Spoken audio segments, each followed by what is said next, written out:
अस्सलामुअलैकुम, कैसे हैं आप सब। उम्मीद करते हैं कि आप सब खैर आफियत से होंगे। और मैं हूं आपका होस्ट अयान अली और आप देख रहे हैं चमकते लोग विद अयान अली। और आज की हमारी जो वीडियो है उसमें आपको हम बताएंगे कि पाकिस्तान का सुपरस्टार, बल्कि पाकिस्तान तो क्या एशिया का सबसे बड़ा हीरो, उसके मुकाबले में शायद आज तक ना तो कोई आया और ना ही कोई आएगा, क्योंकि वो इतना बड़ा हीरो था। और हीरो होने के साथ साथ वो बहुत ज़्यादा नेक दिल इंसान भी था और हर एक की मोहब्बत हर एक से करता, हर एक की इज्जत करता, हर एक की मदद भी करता। और उसने बेशुमार ऐसे काम किए हैं कि हमारी फिल्म इंडस्ट्री उसको आज भी हमारी फिल्म इंडस्ट्री उनको एक बहुत बड़े मुकाम पे रखती है। और उन जैसा कोई हीरो उसके मुकाबले में नहीं आया। बेशुमार हमारी इंडस्ट्री में लोग काम कर रहे हैं, लेकिन जो उसका खिला था वो आज तक कोई पूर्ण ना कर सका। जैसा कुछ लोग होते हैं, जैसा कि हमारी मलका तरन्नुम नूरजहां जब इस दुनिया से गईं तो उनके मुकाबले में बहुत सारे सिंगर, जिसमें सायरा नसीम, नसीब लाल और भी बहुत आई, लेकिन उनकी जगह कोई पूर्ण ना कर सका। तो हम आज की वीडियो में बात करेंगे पाकिस्तान के सबसे बड़े सुपरस्टार, वन एंड ओनली अदाकार सुल्तान राही साहब के बारे में। तो सुल्तान राही साहब एक बहुत बड़ा नाम है।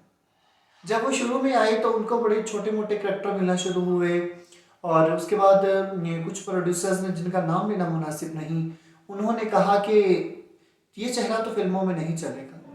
लेकिन एक वक्त ऐसा भी आया कि उन्होंने साबित किया कि चेहरा नहीं, अदाकारी और आपके अंदर जो सलाहियतें होती हैं वो आपको आगे लेके आती हैं। तो यहाँ हम आपको बताते चलें कि बड़े लोगों ने कहा, बड़े प्रोड्यूसर्स कहते हैं कि सुल्तान राही को राही हमने बनाया, सुल्तान राही को राही हमने बनाया। ये बात गलत है। सुल्तान राही खुद सुल्तान था। वो फन का भी सुल्तान था, वो अपने आप में भी सुल्तान था। क्यों? फनकार बनाया नहीं जाता, फनकार बना हुआ होता है। सिर्फ उसे तराशने की ज़रूरत होती है, उसे बताने की ज़रूरत होती है। मेरा मालिक उसको हर सलाहियत अता की होती है। तो सुल्तान राही जैसा अगर कोई, वो कहते हैं कि सुल्तान राही को राही हमने बनाया, तो उसके मुकाबले में वो आज तक कोई ला तो ना सके। क्यों? क्योंकि सुल्तान राही एक ही था। तो आज की इस वीडियो में हम बात कर रहे थे उनके हवाले से। तो मैंने कहा आज उनकी जो आखिरी लम्हा था, आखिरी वक्त था जो उनका, उस हवाले से भी आज हम बात करें कि सुल्तान राही साहब का आखिरी वक्त, आखिरी दिन क्या हुआ था। उनके एक दोस्त हाजी इकबाल अहसन साहब ने एक इंटरव्यू में उनके बारे में बताया, क्योंकि वो उस वक्त उनके साथ थे। उन्होंने उनके साथ काम भी किया, उन्होंने उनके साथ, उनके सेक्रेटरी भी रहे, उनके दोस्त भी रहे, उनके ड्राइवर भी रहे और उनके साथ हर जगह पे वो जाते थे। तो जो सुल्तान राही साहब का आखिरी वक्त था उसमें भी वो गाड़ी ड्राइव कर रहे थे। वो कहते हैं कि हम लोग इस्लामाबाद से वापस आ रहे थे कि गुजरावाला के एक रोड के ऊपर, जीटी रोड के ऊपर धुंध थी और सुबह फजर का टाइम था। एक सर्द रात थी और वो कहते हैं कि हाथ गाड़ी से बाहर निकाले तो हाथ दिखाई नहीं देता था, इतना ज़्यादा धुंध का आलम था। और वो कहते हैं कि हमारी गाड़ी पंक्चर हो गई। तो राही साहब ने मुझे कहा कि देखो गाड़ी को क्या मसला है। मैंने देखा तो गाड़ी पंक्चर थी। तो वो कहते हैं कि मैंने टायर वगैरह खोला और उसका दूसरा जो टायर था हमारे पास मुतबादिल, मैंने वो लगाने के लिए निकाला। तो सुल्तान राही साहब गाड़ी से निकल के बाहर आए। तो कहते हैं कि तुम नीचे गाड़ी के जाओ और सब कुछ वो तुम जैक वगैरह लगा के तो ये टाइट वगैरह करो, तो मैं तुम्हारे आगे पीछे खड़ा होता हूँ ताकि कोई गाड़ी तुम्हें हिट ना कर जाए। और ये उनके अल्फाज हैं कि राही साहब मुझे इस दुनिया में जाते जाते महफूज कर गए। इतना अंधेरा था कि बयान से बाहर। बहरहाल वो हमारी गाड़ी अचानक पंचर हुई है, वो वहाँ से आए हैं। उन्होंने, मैं गाड़ी का टायर टूर बदल रहा था, फिर मैं नीचे घुस गया हूँ। उसका मुझे कहने लगे जैक जैसे भी है लगाओ। वो जैक लगाया तो अभी लगा ही नहीं था, तो पीछे से किसी ने फायर कर दी। फिर इससे पहले मुझे उन्होंने कहा यार तू इत्मीनान से लेट जा, मैं तेरे पाँव की तरफ खड़ा हो जाता हूँ ताकि ऊपर से तेरे कोई गाड़ी ना गुजर जाए। तो बहरहाल वो तो मुझे तो ऐसे लग रहा है कि मुझे सेफ कर गए दुनिया में। और ख़ुद वो इस दुनिया से रुखसत हो गए। वो कहते हैं कि मैंने भी कुछ भी नहीं किया था, अभी मैं नीचे गया ही हूँ कि मुझे गोलियाँ चलने की आवाज़ सुनाई दी। और वो गोलियाँ किसी और को नहीं, फ़न के सुल्तान सुल्तान राही साहब को लगी थी। और उसके बाद सुल्तान राही साहब को गुजरावाला के सिविल हॉस्पिटल में लाया गया। और उसके बाद जो पहली कॉल सुल्तान राही साहब के घर हुई वो उनके जो बेटे हैं हैदर सुल्तान, उनके मामू ने कॉल उठाई। तो जब उनको बताया गया कि सुल्तान राही साहब को किसी ने कत्ल कर दिया है तो वो एकदम सख्ते की हालत में आ गए। तो उनसे फ़ौरन रिसीवर जो है वो हैदर सुल्तान ने छीना। तो उन्होंने कॉल सुनी तो पता चला कि सुल्तान राही साहब को किसी ने गुजरावाला में कत्ल कर दिया है। और यूँ पूरे लाहौर में एक गहराम मच गया कि लोगों को यकीन ही नहीं आ रहा था कि सुल्तान राही दुनिया से चला गया, इतना बड़ा आर्टिस्ट इस दुनिया से चला गया और अचानक ऐसे छोड़ के चला जाएगा। देखिए ज़िंदगी तो फ़ानी है, आज हम हैं तो कल हम नहीं होंगे। किसी ने कहा था ना कि हम ना होंगे कोई हम सा होगा, तो उन जैसा तो खैर कोई भी इस दुनिया में दोबारा नहीं आया। तो ये एक बड़ा वो था। तो उन्होंने इस हवाले से एक और बात बताई कि सुल्तान राही साहब ने बहुत मुश्किल वक़्त भी देखा ना। उनका जो पूरा पीरियड था ना वो बड़ा स्ट्रगल का पीरियड था। मतलब वो हर टाइम स्ट्रगल करते होते थे कि मैंने ये भी करना है, मैंने ये भी करना है। बहुत ज़्यादा हिम्मत वाले इंसान थे, कभी हिम्मत नहीं हारी। उनको जो काम दिया गया वो इस तरीके से निभाते थे कि वो हकीकत बन जाती थी। वो अदाकारा अंजुमन के साथ हीरोइन के पेयर में हो तो लोग उनको मियाँ बीवी समझ लेते, लोग उनको मोहब्बत और रोमानवी किस्सों में लिखना शुरू कर देते। अगर वो बहार बेगम के साथ माँ के रूप में आए तो लोग उनको माँ बेटा समझने लग गए। जैसा मैं आपको यहाँ बताऊँ कि जब सुल्तान राही साहब को कत्ल किया गया तो अखबार वालों ने कुछ लिखा कि आज अंजुमन बेवा हो गई, क्योंकि लोग समझते थे कि अंजुमन और सुल्तान राही हैं। और बहुत सारे लोग बहार बेगम के घर अफसोस करने गए कि आपका बेटा इस दुनिया से रुखसत हुआ है। ये बहुत बड़ी बात है। और वो कहते हैं कि उनके दोस्त जो हैं हाजी इकबाल हसन साहब, उन्होंने बताया कि अगर राही साहब कभी उनका हलवा वगैरह खाने को दिल करता तो सूजी ना होती तो वो आटे का बना लेते। एक ऐसा स्ट्रगल का टाइम होता है ना जब इंसान स्ट्रगल कर रहा होता है तो उसके पास वसाइल नहीं होते, उसके पास माली इमदाद नहीं होती, उसके पास खाने को कुछ नहीं होता।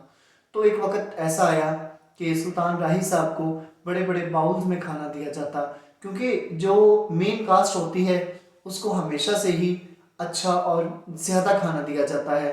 और जो बाकी स्पोर्टिंग रोल्स में होते हैं या एक्स्ट्रा के तौर पे होते हैं तो उनको ज़रा कम खाना दिया जाता है। तो सुल्तान राही साहब को जब वो बड़े बाउल में खाना मिलता तो वो अपने इलेक्ट्रिशियंस को बुलाते, अपने ब्यूटिशियंस जो साथ होते, कोई भी उनको नज़र आ जाता तो वो उसको अपने साथ बुला लेते और बहुत सारे लोगों की इमदाद भी करते। काफ़ी बच्चियों की उन्होंने शादियाँ भी की बहुत लोगों के साथ। और ये भी है कि जब सुल्तान राही दुनिया से गए तो फिल्म इंडस्ट्री को एक ऐसा ज़वाल आया जो आज तक कायम है। क्यों? मतलब सब लोग आज जो फिल्में बन रही हैं वो ठेके पे बनती हैं। उस वक़्त फिल्में खुशी में और अपना नाम बनाने के लिए बनाई जाती थी। मुकाबले होते थे कि उसकी फिल्म इतने दिन लगी, मेरी इतने दिन लगनी चाहिए। तो वो एक तजस्सुस के साथ, एक जोश और जज्बे के साथ वो काम किया जाता था। फिर सुल्तान राही साहब जिस दिन इस दुनिया से जाते हैं बहुत से लोगों के घर का चूल्हा बंद हो जाता है, क्योंकि सुल्तान राही साहब के साथ उनका अपना घर नहीं बेशुमार घर जुड़े हुए थे। तो ऐसा ही है दोस्तों कि कोई भी शख्स है जब वो इस दुनिया से जाता है तो उनका खिला कोई भी पूर्ण नहीं कर सकता। और उन्होंने, उनके दोस्त हाजी इकबाल हसन साहब ने उनके लिए एक पोइट्री भी लिखी, वो भी आपको वीडियो में मैं सुनवाता हूँ, सर वो भी सुनिएगा। दोस्त तेरा गम मैं भुलाऊंगा किस तरह, रूदाद ज़िंदगी मैं सुनाऊंगा किस तरह, खामोश हो गई हैं फिजाओं की तेजियाँ, सोया है गहरी नींद जगाऊंगा किस तरह। ऐ दोस्त तेरा गम मैं भुलाऊंगा किस तरह, ख्वाबों में जब मिलेगा जी भर के रोऊंगा, आएगा मेरे पास तो बिठाऊंगा किस तरह। ये उनके बारे में नहीं। तो उनके जो दोस्त हैं इन्होंने ये भी बताया कि वो आज भी, क्योंकि जब उनकी कत्ल हुए, सुल्तान राही साहब दुनिया से रुखसत हुए तो उसके बाद इनके दोस्त और इनके बच्चों में जो है वो मिलना जुलना बिल्कुल बंद हो गया था। तो उसके बाद वो कहते हैं कि मतलब मैं अपने घर में आज भी सुल्तान राही साहब के नाम पे देग बनवाता हूँ। साल हर साल जब उनकी बरसी होती है तो एक देग बनवाता हूँ, खाना लंगर तकसीम करता हूँ लोगों में। अब ये देखे ना, दोस्ती हो तो ऐसी कि मरने के बाद भी, क्योंकि वो कहते हैं कि राही साहब सब लोगों को खिलाते थे, उनको खाना खिलाना बहुत पसंद था। और आपको पता है कि सुल्तान राही साहब खुदा के आगे झुकने वाला इंसान था। वो किसी होटल में होते, कहीं देखते, छोटा सा होटल देखते, वहाँ बैठ के खाना खा लेते। और उसके बाद कहीं मस्जिद नहीं है, वो वहाँ मस्जिद बनवा देते। उन्होंने शाहनूर स्टूडियो में मस्जिद बनवाई, एवेन्यू स्टूडियो में मस्जिद बनवाई, बारी स्टूडियो में मस्जिद बनवाई, जितने भी बड़े बड़े स्टूडियो थे उन्होंने वहाँ मस्जिदें बनवाई। क्योंकि वो खुदा के आगे झुकने वाला इंसान था, वो आजिज़ इंसान था। हमने तो उसे गंडासा और लाचे कुर्ते और बदमाशी का रोल करते देखा, लेकिन वो एक बहुत अच्छा इंसान था, बहुत खूबसूरत इंसान था, जिसके बारे में बहार बेगम भी कहे कि वन एंड ओनली सुल्तान राही। जिसके बारे में बहार बेगम भी कहे कि वन एंड ओनली सुल्तान राही, तो वो कितना बड़ा सुल्तान होगा जिसके बारे में हर आर्टिस्ट ये कहे कि उस जैसा कोई नहीं है। तो दोस्तों, यही होती हैं अच्छी यादें।